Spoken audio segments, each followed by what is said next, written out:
At her wedding, my stepdaughter walked right past me, gave her real dad the father-daughter dance, thanked him in her speech, and didn't acknowledge me once, not even a glance.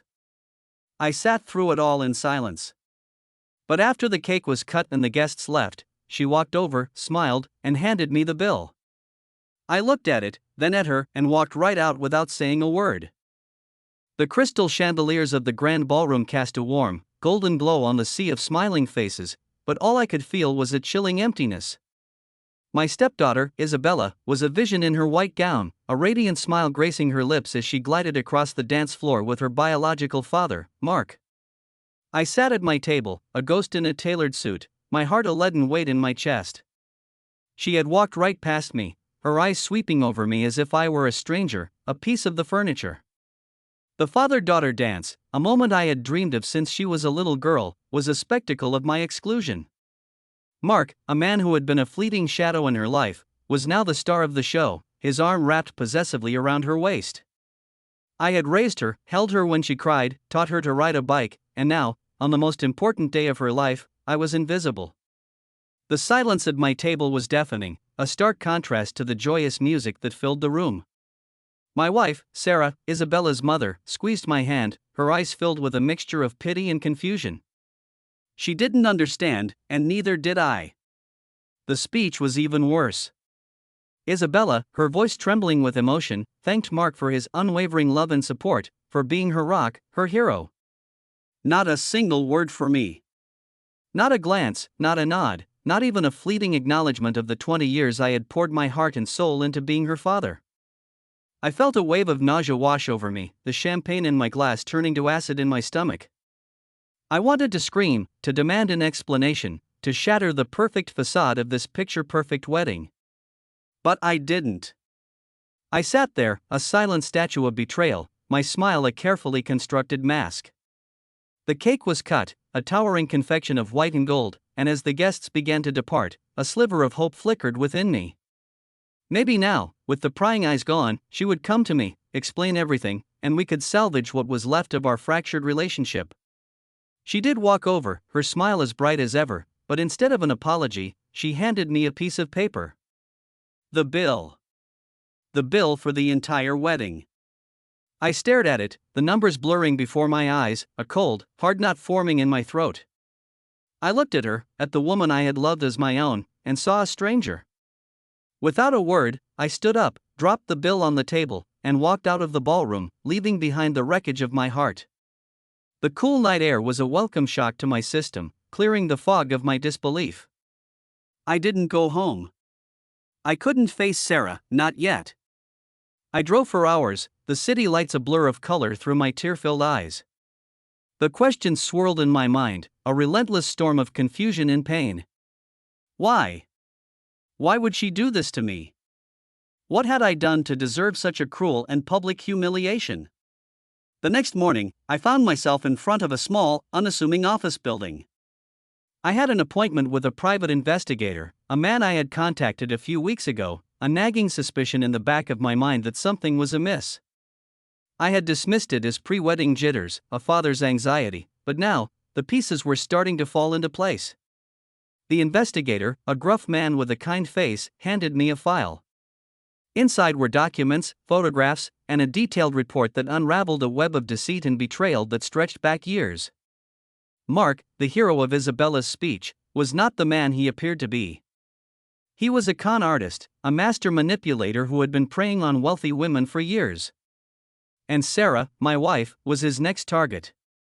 The report detailed his elaborate scheme, his carefully crafted persona, his calculated seduction of Sarah, and his ultimate goal, to drain her of her inheritance.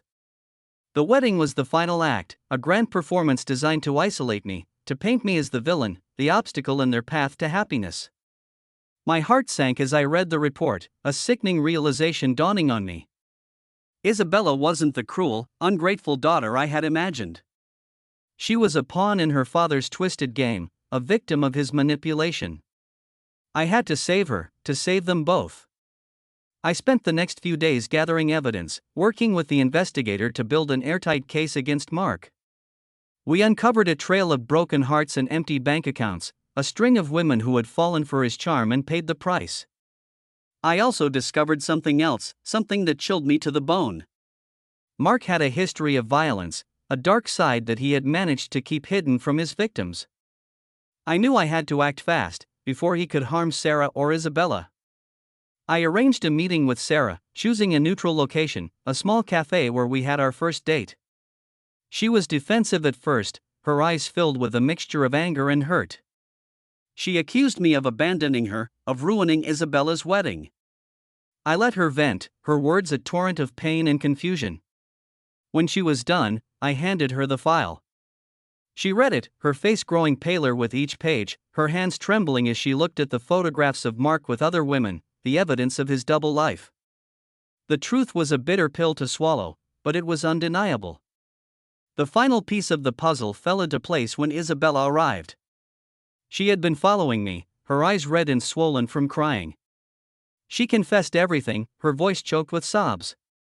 She had discovered Mark's secret a few months before the wedding, but he had threatened her, promising to harm me if she revealed the truth.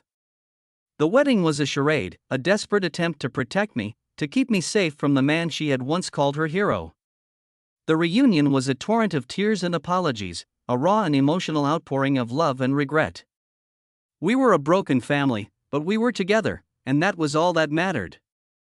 The next few weeks were a blur of legal battles and emotional healing.